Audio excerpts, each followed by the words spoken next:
Bienvenue dans le bureau des curieuses aventures. Je crois déceler chez vous, chers amis, une certaine affinité pour les mystères, un goût indéniable pour l'aventure. Ici, au bureau, nous partageons aussi la même curiosité, celle de métiers qui nous ont toujours fait rêver, et également la rencontre avec d'autres passionnés. C'est pourquoi, aujourd'hui, nous vous invitons à venir explorer le monde avec nous, pour qu'ensemble, nous partions à la découverte de ce qu'il a de plus surprenant à nous offrir. Est-ce que vous êtes prêts ? Alors c'est parti pour une nouvelle curieuse aventure.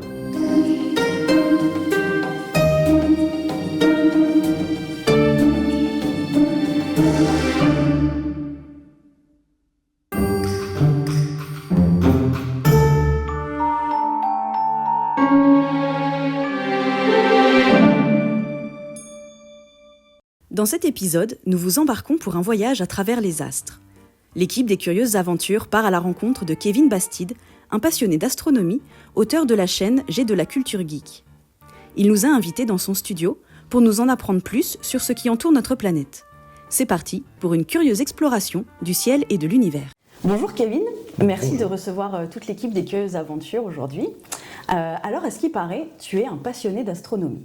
Est-ce que tu peux expliquer à notre public ce qu'est l'astronomie ? Alors l'astronomie, il ne faut pas confondre avec l'astrologie, parce que malheureusement, il y a beaucoup de personnes qui me disent « Ah, mais j'adore aussi l'astrologie ». Alors l'astrologie et l'astronomie, c'est deux choses différentes, même si les deux sont liés. L'astrologie, ça va être plus une croyance, comme quoi les astres ont un effet sur le corps humain ou sur beaucoup de choses, que l'astronomie, ça va être l'étude sur le mouvement des astres, enfin les astres, etc. Et donc toi, ça fait depuis combien de temps que tu es passionné par l'astronomie ? Je pense que j'ai toujours été attiré par la science. Alors même si c'était plus l'histoire au début, mais l'astronomie, j'ai jamais été indifférent à ça quand j'étais gamin. Mais ça fait vraiment 8 ans où j'ai vraiment eu une révélation là-dessus. Donc ça fait vraiment 8 ans où je m'intéresse vraiment à l'astronomie. Enfin, c'est une passion dévorante que j'ai. Quand tu as commencé à vraiment te passionner un peu plus dans l'astronomie, quel a été ton parcours ? Est-ce que tu as suivi des cours ? Est-ce que tu as lu des bouquins ? Comment tu as nourri en fait ta passion pour l'astronomie ? Ben moi, je suis autodidacte déjà, donc je me débrouille tout seul. Alors, ça m'est arrivé de poser des questions à des professionnels, mais après pour mon boulot. Mais je me débrouille tout seul, donc en regardant, je consomme beaucoup de vidéos, de documentaires. Sur YouTube, il y a beaucoup de choses. Alors, il y a du mauvais et du bon. Il faut faire le tri entre... faut faire le tri. Et à bout d'un moment, en fait, parce que moi je suis de nature un peu sceptique, je suis devenu sceptique en m'intéressant à l'astronomie, parce qu'on voit tellement d'âneries, et que du coup, j'ai appris en fait à chercher l'information correctement. Donc on va dire que je vais chercher l'information, donc pas que en vidéo. Maintenant, ça m'arrive de lire carrément des études, des publications scientifiques, voilà. Donc c'est vraiment, je me débrouille tout seul, mais principalement ça va être de la vidéo ou alors des recherches sur Internet. Qu'est-ce que tu préfères toi dans l'astronomie ? Qu'est-ce que tu préfères étudier dans tout ce qu'il y a au-delà de notre planète ? Ce qu'on ne comprend pas. Moi j'aime bien j'aime bien quand on arrive aux limites de notre compréhension, les limites de notre cerveau, j'ai envie de dire. Il y a des choses, aujourd'hui on les voit, on détecte, on ne sait pas ce que c'est, et on ne le comprendra sûrement jamais. C'est un peu comme l'infini, est-ce que l'univers est infini ou infini, ou fini ou pas fini ? En fait on ne peut pas répondre à cette question. Alors déjà on ne peut pas y répondre, parce qu'aujourd'hui on ne peut pas savoir s'il est terminé ou s'il est à l'infini, et de toute façon la réponse, je pense qu'on ne pourra pas l'accepter. Si on nous prouve que l'univers est infini, notre cerveau ne peut pas accepter l'infini, on ne peut pas s'imaginer l'infini. Et moi c'est ce que j'adore dans l'astronomie, parce que ça pousse notre cerveau à ses limites. C'est ce qui m'intéresse, voilà, Ouais. Je suis passionné par ça, quoi.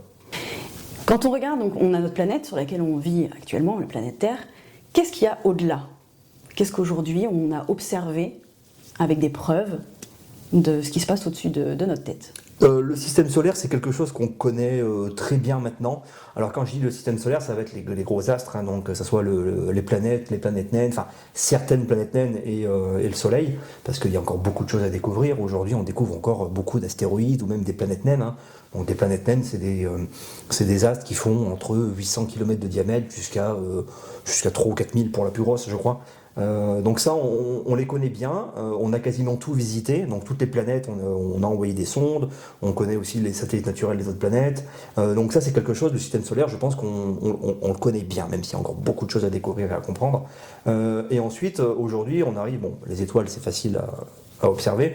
Depuis les années 90, on arrive à détecter les exoplanètes, donc les planètes d'autres systèmes. Aujourd'hui, on arrive même à trouver des planètes qui sont en dehors de notre système et qui sont, on appelle ça des planètes errantes, donc des planètes qui n'ont pas d'étoiles. On arrive à observer, on arrive à prendre des images de trous noirs. Enfin, aujourd'hui, on arrive quand même à photographier pas mal de choses. D'ailleurs, le mois dernier, on a réussi à prendre c'est la première image qu'on a d'une étoile qui est dans une autre galaxie. Enfin, plus ça va, plus on découvre de choses. Enfin, alors là, c'est par l'image, bien sûr. Si c'est pas par l'image, on peut détecter encore beaucoup plus de trucs. Et comment ils font justement pour arriver à capter ces images-là qui sont à des distances inimaginables? Alors, je sais pas du tout comment fonctionne, du coup, alors là-dessus, j'en sais rien. Comme le trou noir, par exemple, l'image du trou noir, ça a été plusieurs télescopes sur Terre qui ont bossé ensemble. En fait, il suffit pas de pointer un télescope dans la direction pour pouvoir observer, un trou noir. De toute façon, le trou noir, on peut pas vraiment l'observer. Ce qu'on peut observer, c'est sa zone autour, son horizon des événements, on va dire, le disque de matière qui tourne autour. Mais ça, c'est vraiment plusieurs télescopes. Là, du coup, pour l'étoile, je sais pas. Voilà. Ok. Qu'est-ce qui définit une galaxie? Comment on dit ça, c'est une galaxie, ça c'en est une autre? Quels sont les éléments comme ça pour reconnaître ou pour, on va dire, cadrer une galaxie?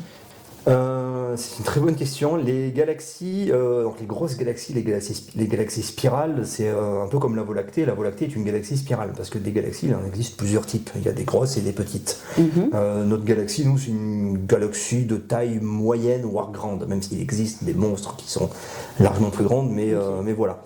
Par exemple, dans notre groupe de galaxies, parce que les galaxies sont généralement en groupe, on a une quarantaine de galaxies et dedans il y en a deux grosses. Il y a la galaxie d'Andromède et la galaxie la Voie lactée. Et ensuite, il y a plein de petites galaxies, on appelle ça des galaxies satellites, donc parce qu'elles gravitent autour des autres. Et aujourd'hui, en fait, on a un doute, par exemple, sur un objet, c'est Oméga Centauri. Donc, un objet, c'est une structure. Oméga Centauri, on a un doute de savoir vraiment ce que c'est. Soit c'est un amas d'étoiles, donc un groupe d'étoiles, donc qui est en dehors de notre galaxie, qui est juste à côté.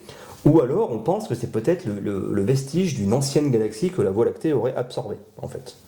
Donc en fait aujourd'hui on ne peut pas vraiment savoir si c'est un amas d'étoiles ou une ancienne galaxie. Enfin voilà, arriver à des petites tailles, alors, quand on dit des petites tailles, ça reste en dizaines de milliers d'années-lumière.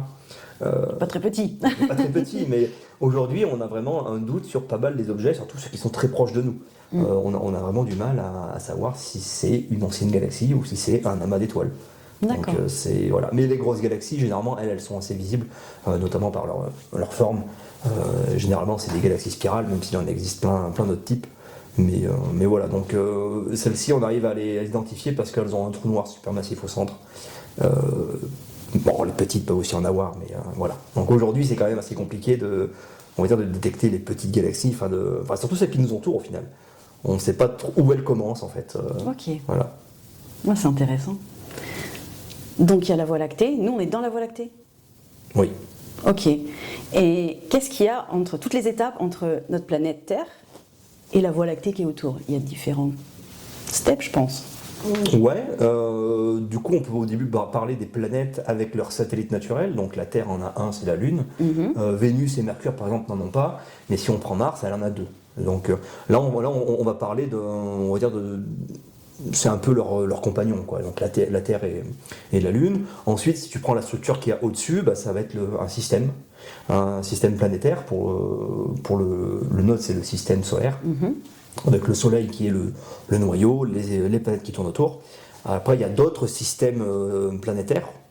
On peut trouver des systèmes doubles ou triples. Donc, par exemple, notre système voisin, le système Alpha du Centaure, il y a 3 étoiles. Il y a Alpha du Centaure A, B, C. Et bien là, c'est un trio d'étoiles qui gravitent un peu ensemble. Donc donc tu vas trouver plein d'autres systèmes planétaires.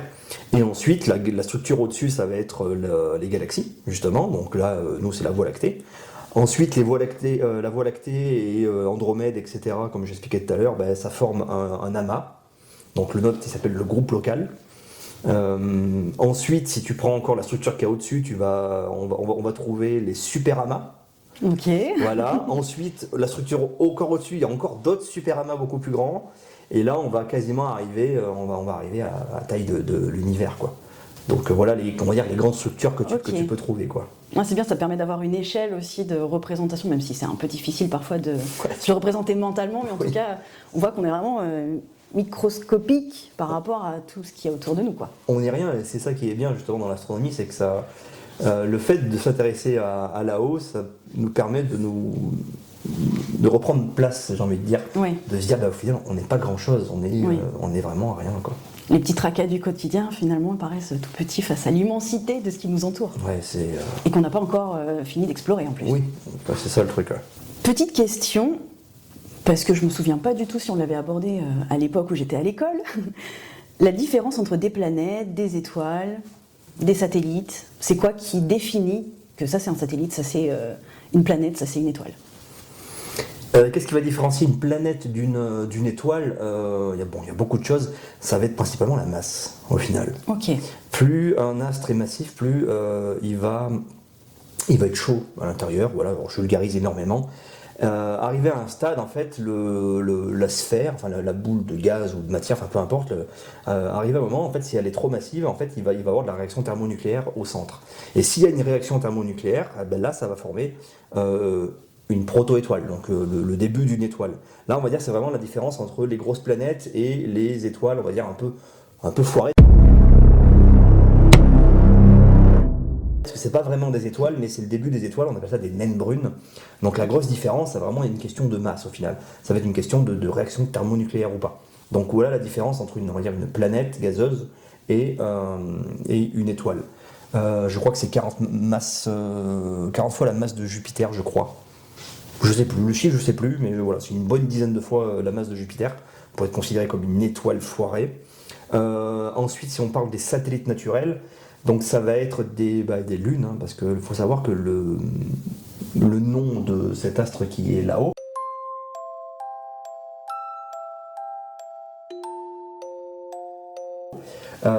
c'est Terre 1. Son vrai nom scientifique, c'est Terre 1. Voilà, on l'appelle la Lune parce que c'est beaucoup plus poétique, j'imagine. C'est plus joli. C'est plus joli, mais son vrai nom scientifique, c'est Terre 1. Parce qu'en fait, les satellites naturels, on les nomme par rapport au nom de leur planète. Si on prend Jupiter, par exemple, elle a 85 satellites naturels au total. C'est Jupiter 1, Jupiter 2, Jupiter 3, etc. etc. Okay. Alors bien sûr, on leur donne d'autres noms aussi, hein, parce que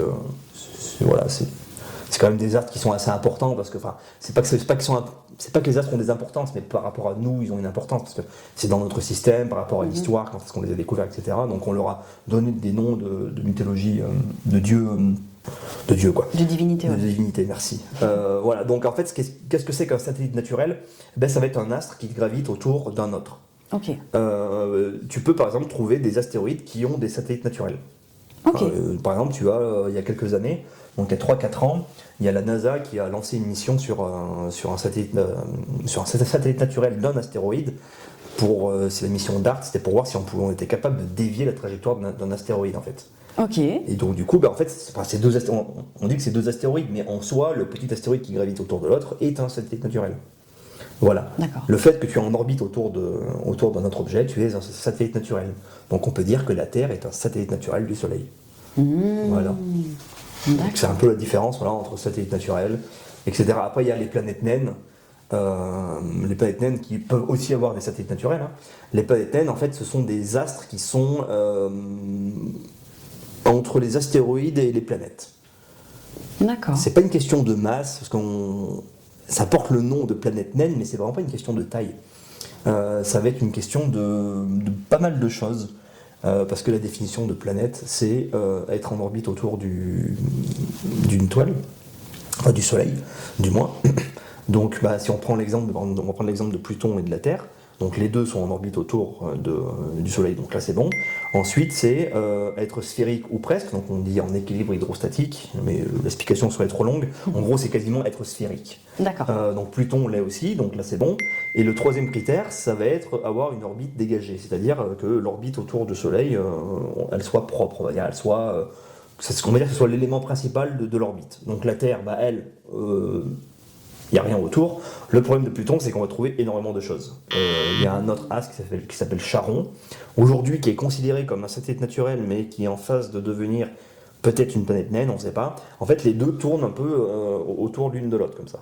Donc Pluton n'est pas l'élément principal de son orbite, donc du coup, elle est considérée comme planète naine, en fait. Elle s'est fait déclassifier. Elle s'est fait déclassifier. Parce que nous, on avait appris que Pluton était une planète. Oui, avant 2006. Ouais. Voilà. Mais depuis 2006, voilà, elle est considérée comme une planète naine. D'accord. Bon, les Américains se battent contre ça parce que c'est une découverte américaine. Et les Américains sont fiers de ça, donc voilà. Forcément. Ça peut se comprendre. Voilà. Ok. Donc ça veut dire, en gros, que toutes les étoiles qu'on peut observer quand il fait nuit, par exemple, elles ont des planètes autour d'elles. Ouais. On part du principe que chaque étoile a au moins une planète. Ça en fait de la planète. Ça en fait. Ça en fait beaucoup, beaucoup, beaucoup. Je crois qu'il y en a 400 trillions au total, je crois, dans l'univers observable. Donc il y a 23 zéros, il me semble d'ailleurs. Un 4 et 23 zéros, je crois, de souvenir. Ça en fait du zéro. Ça en fait. Comme j'avais fait une vidéo où je parlais de ça, justement, quand tu vas à la plage, prends une poignée de sable, essaie déjà de compter le nombre de grains de sable que tu as dans la main. C'est compliqué. Alors imagine tout le sable qu'il y a sur Terre. Donc les déserts compris, donc le Sahara, machin, et là-haut il y a plus d'étoiles que de grains de sable sur Terre. Et vu que chaque étoile, on part du principe que chaque étoile a au moins une planète, il y en a autant. Du coup, comment on peut le savoir si on ne peut pas compter le nombre de grains de sable? Alors il y a une étude qui a été faite, en fait, par rapport au mètre cube, on a fait des statistiques par rapport à un mètre cube de sable, on a dit, voilà, il y a tant de grains de sable dans un mètre cube. Bien sûr, c'est des statistiques, mais les étoiles, c'est un peu pareil, c'est des statistiques, on ne s'est pas amusé à les compter. C'est des statistiques, et par exemple, on sait qu'aujourd'hui, il y a au moins 2000 milliards de galaxies dans l'univers observable. 2000 milliards, mais c'est selon pareil, des statistiques par rapport à ce qu'on a observé, etc. Donc, mais quoi qu'il en soit, le chiffre des étoiles est bien supérieur par rapport aux résultats de grains de sable. Waouh. Ouais. Ouh. Oui. Ça en fait. Ça en fait. Ok. Plein d'étoiles dans le ciel. Du coup, comment on arrive à les reconnaître, ces étoiles? On voit qu'il y en a qui sont plus ou moins proches, ça fait des formes un petit peu. On entend parler de la grande casserole, la grande ours. C'est quoi les constellations et comment on a un peu déterminé ça? Les constellations, aujourd'hui, il y en a 88, je crois, mais en fait, c'est depuis peu de temps, on s'est dit, ces 88 constellations, ce sont, on va dire, les officielles. Parce que si on prend les constellations chinoises ou les constellations arabes, ils n'ont pas du tout les mêmes dessins que nous. Ok. En fait. Donc aujourd'hui, tout le monde se met d'accord que c'est les 88, voilà. Donc tout le monde prend ces constellations comme repère. En fait, une constellation, ça va être une figure un peu comme la casserole. La casserole, c'est un bout de la grande ours, en fait. Alors, faut s'imaginer le grand ours. Je sais pas. Il y a des fois, il y en a une qui s'appelle la constellation de la girafe. Je crois c'est 3 étoiles. Enfin, je sais pas où c'est qu'ils ont vu une. Ils avaient de l'imagination. Ouais, ils avaient de l'imagination, mais en fait, les constellations nous servent de point de repère, en fait. Parce que l'avantage qu'on a avec ces étoiles, c'est qu'elles bougent très peu dans le ciel. Quand je dis elles bougent très peu, c'est pas dans la nuit, c'est parce que si les étoiles bougent dans le ciel, c'est la Terre qui bouge. Mais je parle sur des millénaires. Les étoiles sont tellement loin que, parce qu'elles aussi, elles bougent, comme le Soleil, tourne autour du centre de la galaxie. Toutes les étoiles qui nous entourent le font aussi. Mais elles sont tellement loin, les distances sont tellement grandes, qu'en 3000 ans, les étoiles ont à peine bougé. Donc du coup, ce qui est cool, c'est qu'il y a 5000 ans, les peuples qu'il y avait il y a 5000 ans avaient le même ciel que nous, à quelque chose près. Donc du coup, en fait, ça a été fait depuis très longtemps, les constellations, c'est pour se repérer, en fait, pour se repérer dans le ciel, parce que si je te montre, ouais, t'as vu cette étoile, ouais, mais laquelle? Tu vois, donc du coup, il faut s'imaginer, un peu comme la grande casserole, t'arrives à t'imaginer, tu vois, les 6, 7, 4, 5, 6, 7, les 7 étoiles qui forment une casserole, voilà, donc là, c'est des points de repère, en fait. Les constellations, c'est des points de repère, mais ça ne veut pas dire que les étoiles sont à côté dans le ciel. C'est que nous on les voit, genre comme si elles étaient assemblées à côté, mais en fait elles peuvent être très très loin et ok. Carrément. Tu peux trouver une étoile qui va être à 40 années-lumière, et celle qui est à côté de notre point de vue, visuellement, elle va être à 300 années-lumière, voire plus. Donc en fait, de notre point de vue, elles sont à côté. D'accord. Mais elles ne sont pas réellement à côté. C'est ça qui fait des petites formes qu'on s'amuse Voilà, on s'amuse à nommer, quoi. à relier les points, quoi. L'étoile la plus brillante, la première qu'on voit dès que la nuit commence à tomber, c'est l'étoile du Berger. Mhm. Est-ce que tu peux nous parler de l'étoile du Berger? Ouais, c'est pas une étoile. Ah mince, loupé. Voilà. Donc c'est pas la première étoile qu'on voit, mais c'est on va dire, l'objet nocturne qu'on voit le premier. D'accord. Parce que l'étoile du Berger, en fait, c'est une planète. Voilà, c'est Vénus. Alors faut pas la confondre aussi avec l'étoile polaire, parce que l'étoile du Berger, l'étoile polaire, on confond. L'étoile polaire, elle, c'est bien une étoile, mais voilà, l'étoile du Berger, c'est une planète. C'est Vénus. Donc voilà, la légende dit que les bergers s'en servaient de point de repère par rapport au coucher ou au lever du soleil. Parce qu'en fait, Vénus, elle est plus proche du soleil que nous, on l'est. Nous, on est à 150 millions de kilomètres, Vénus est à 100 millions à peu près. Donc de notre point de vue, en fait, elle est toujours pas très loin du soleil. D'accord. Donc du coup, quand le soleil se lève ou se couche, généralement, elle est à côté, avec Mercure. Mercure, elle, c'est pire parce qu'elle est à 50 millions de kilomètres, donc elle est très dure à observer. Mais Vénus, on peut l'observer soit le matin, soit le soir. Et les bergers, apparemment, se repéraient avec ça, et du coup, on l'appelle l'étoile du Berger. Du coup, maintenant, on l'appellera la planète du Berger. Oui, c'est vrai. Donc du coup, il ne faut pas confondre l'étoile du Berger ou la planète du Berger et l'étoile polaire. Ouais. Donc c'est quoi l'étoile polaire? L'étoile polaire, c'est une étoile qui ne bouge jamais dans le ciel. Voilà. Ce qui est bien, c'est que j'ai tout ce qu'il faut. Démonstration. Démonstration. Donc là, nous avons la Terre. Et en fait, toutes les étoiles qui nous entourent, en fait, on a l'impression qu'elles bougent dans le ciel, mais au final, c'est la Terre qui bouge. Donc une étoile qui va être là, nous on est dessus, en fait, dans le ciel, elle va tourner. Voilà. Mais du coup, il y en a une qui ne bouge jamais, parce qu'en fait, elle est pile poil au-dessus de nous. Et peu importe comment est-ce qu'on tourne, elle est toujours au même endroit. Que les autres étoiles, on va avoir l'impression que toutes les étoiles vont tourner autour de l'étoile polaire. Au final, c'est nous qui tournons. Donc voilà ce que c'est que l'étoile polaire. Donc elle est là-haut et elle indique le nord. Elle est pile au nord, quoi. Elle est pile poil au nord. Enfin, presque pile poil, parce que si on regarde, elle bouge très légèrement. Mais on va dire que c'est l'étoile qui est le plus proche de l'alignement, en fait. D'accord. Voilà. Et forcément, dans le sud, eux, ils ne l'ont pas. Oui. Ils ne la voient pas. À moins qu'on imagine une terre plate, mais bon, ça c'est autre chose. Mais du coup, eux, ils ont autre chose, on appelle ça la croix du sud, parce qu'ils n'ont pas d'étoile qui est pile poil à cet endroit-là. Ils ont, on va dire, c'est une 3 ou 4 étoiles, ça fait une croix, on appelle ça la croix du sud. D'accord, Voilà. donc chaque hémisphère, en fait, a son point de repère dans le ciel.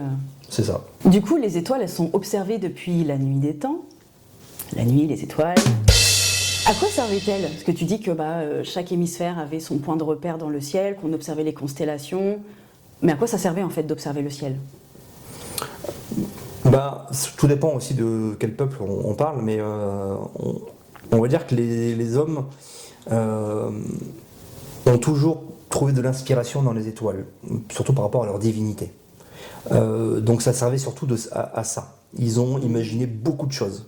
On peut reprendre n'importe quel, les Aztèques, les Grecs, on a toujours trouvé, on a créé des histoires, beaucoup de choses. Là-haut, ça nous fait rêver. Et à l'époque, ils rêvaient encore plus. Qu'ils avaient moins de réponses à toutes ces questions. Aujourd'hui, on n'a pas de réponses à toutes les questions, mais on commence à comprendre un petit peu ce qui se passe là-haut. On sait très bien que c'est une étoile, etc. Alors même si à l'époque, ils avaient quand même pas mal de connaissances, ils savaient déjà faire la différence entre planète et étoile, déjà. D'accord. Du coup, le mot planète vient du mot planétes, qui veut dire astre errant, en fait. Donc ils se sont rendus compte que, en fait, comme j'expliquais tout à l'heure, que les étoiles tournent comme, on va dire, autour de l'étoile polaire de notre point de vue, alors que les planètes, elles, font un peu comme la Lune et le Soleil, se couchent à l'ouest, et enfin l'inverse. Voilà. Oui. Et du coup, ça, ils avaient déjà repéré ça, quoi. Et comment on fait du coup pour trouver l'étoile polaire dans le ciel? Parce que si on reste toute la nuit à observer, il faudrait attendre de voir toutes les étoiles qui bougent et de trouver le point qui ne bouge pas dans le ciel. Comment on fait concrètement pour trouver plus rapidement l'étoile polaire? J'ai une idée. Je fais un atelier dans un planétarium et je vais pouvoir te montrer avec des étoiles. Super. Voilà, si ça te dit. Eh avec grand plaisir. C'est parti. Alors. Allez.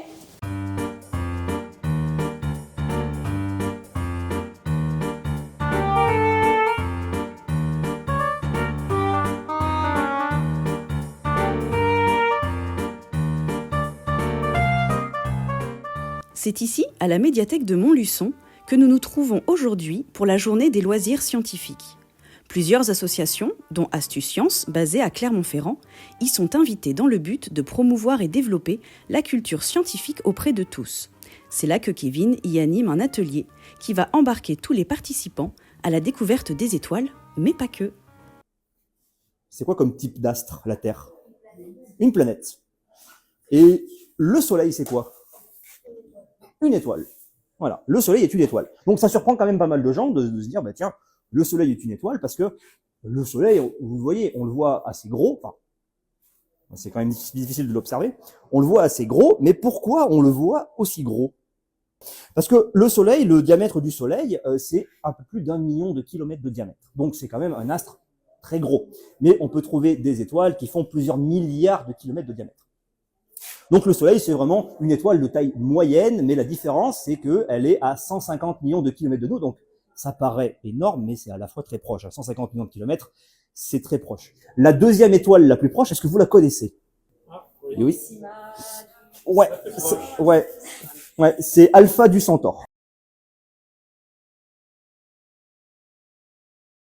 Si vous voulez vraiment observer toutes les étoiles, par exemple, de la Grande Ourse, il faut être loin de la pollution lumineuse et il faut aussi rester un bout de temps dans la nuit sans regarder votre téléphone, sans rien. Ça, c'est la casserole. C'est le meilleur, on va dire, le premier outil, la première constellation, une partie de constellation pour se repérer dans le ciel. Et grâce à ça, on va trouver l'étoile polaire, vous allez voir. Donc du coup, là, vous avez la Grande Ourse, donc vous avez la casserole, vous prenez les deux dernières étoiles qui sont ici. Dans votre imagination, vous tirez un trait, tout droit. Donc vous reliez les deux étoiles, vous tirez un trait imaginaire. Alors le trait imaginaire, si on veut être exact, il va passer par là. Alors légèrement sur la droite, vous allez tomber sur cette étoile qui est très lumineuse. Parce que celle-ci, en vrai, vous les voyez très peu. Donc quand vous tirez votre trait imaginaire, si vous voulez être encore plus précis, vous prenez la distance des deux étoiles et vous faites x5. Donc 1, 2, 3, 4, 5. Et du coup, l'étoile la plus brillante, la brillante que vous allez croiser en premier, c'est celle-ci, c'est l'étoile polaire. Voilà. Et celle-là, c'est le début de la petite ours. Là, vous avez le manche de la casserole, et là, vous avez la casserole qui est ici. Donc, c'est un manche tordu. Hein. Donc voilà, ça c'est la petite ours.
Alors aujourd'hui, on reçoit un message de Cora Veda qui a posé une question sur le post Instagram de l'épisode et elle nous demande ceci. Est-ce qu'on pourrait imaginer la réincarnation des astres et des étoiles, qui sont aussi des corps, et à quoi cela pourrait ressembler dans les faits, comme une espèce de recyclage de naissance et de mort des étoiles? Eh bien, ça tombe bien parce que les étoiles le font. Ouais, les étoiles se recyclent. Quand une étoile meurt, alors certaines étoiles, elles explosent. D'autres, elles expulsent leur couche externe. Enfin, je passe quand même beaucoup de détails et l'explication serait beaucoup trop longue. Mais quand une étoile meurt, elle éjecte beaucoup de matière. Et cette matière forme une nébuleuse. Donc peut-être que tu en as déjà vu. Les nébuleuses, c'est les belles images qu'on nous montre de différentes couleurs. Et en fait, dans ces nébuleuses, certaines nébuleuses donnent naissance à d'autres étoiles, en fait. Du coup, il y a le gaz qui se rassemble, on va dire, et qui reforme des étoiles. Et du coup, voilà, une étoile peut donner naissance à d'autres étoiles, en fait. Donc, au final, on peut dire que les étoiles se réincarnent dans d'autres étoiles, quoi. C'est beau. Super. Eh ben écoute, merci beaucoup Kevin. Et puis peut-être à bientôt pour de nouvelles questions et de nouvelles curieuses aventures. Merci à vous, moi je serais ravi de refaire ça. Cet épisode touche maintenant à sa fin. Merci à Kevin et aux équipes organisatrices de la Journée des loisirs scientifiques pour leur accueil et leur invitation. Merci à vous aussi d'avoir visionné cet épisode. S'il vous a plu, merci d'encourager notre équipe en likant, partageant et vous abonnant à la chaîne des Curieuses Aventures. Partagez-nous vos découvertes et vos commentaires sous la vidéo, à la seule condition bien sûr qu'ils soient respectueux et constructifs. On est là pour partager et découvrir, et cela en toute bienveillance. Si vous souhaitez vous aussi poser vos questions sur le prochain sujet, je vous donne rendez-vous sur la page Instagram dont le lien se situera dans la description. À bientôt pour de nouvelles explorations.